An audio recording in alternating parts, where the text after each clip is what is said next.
Welcome to my vlog, guys. For this video is nagatinta og moving up sa akong son na si John Michael. So enjoy, guys. Giheld sa convention center Dipolog City sa Estaca. Umuna, guys. Daghan kayong mga nanay excited kay akong anak, guys, og pa-picture sa iyang mga mga classmate and mga girls and mga boys. Pretty ka excited niya, guys.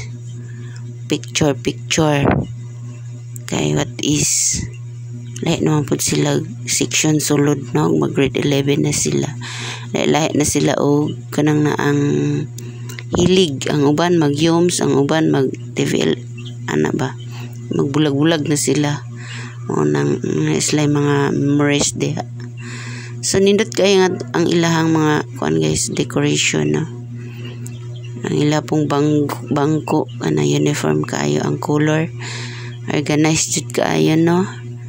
So una, guys, memorable and special day siya, guys, no?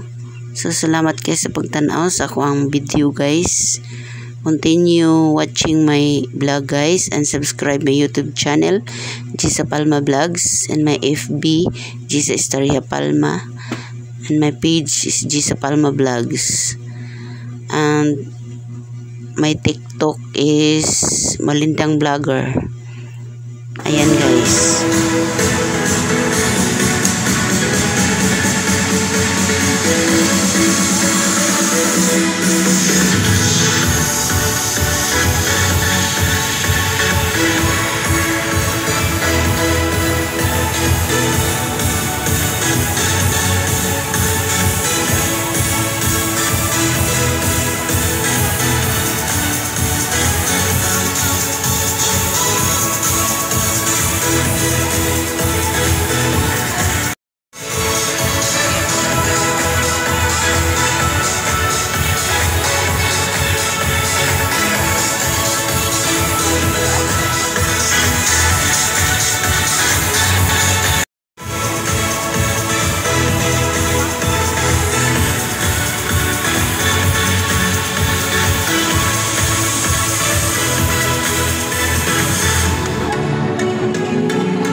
We now arrive at the heart of our ceremony, the distribution of certificates of completion and the recognition of outstanding achievements through honors and special awards.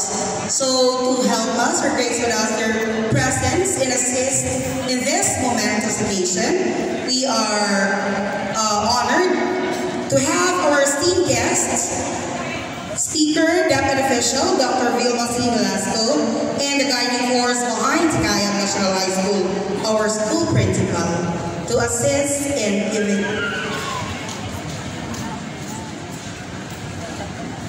Also our guest speaker and our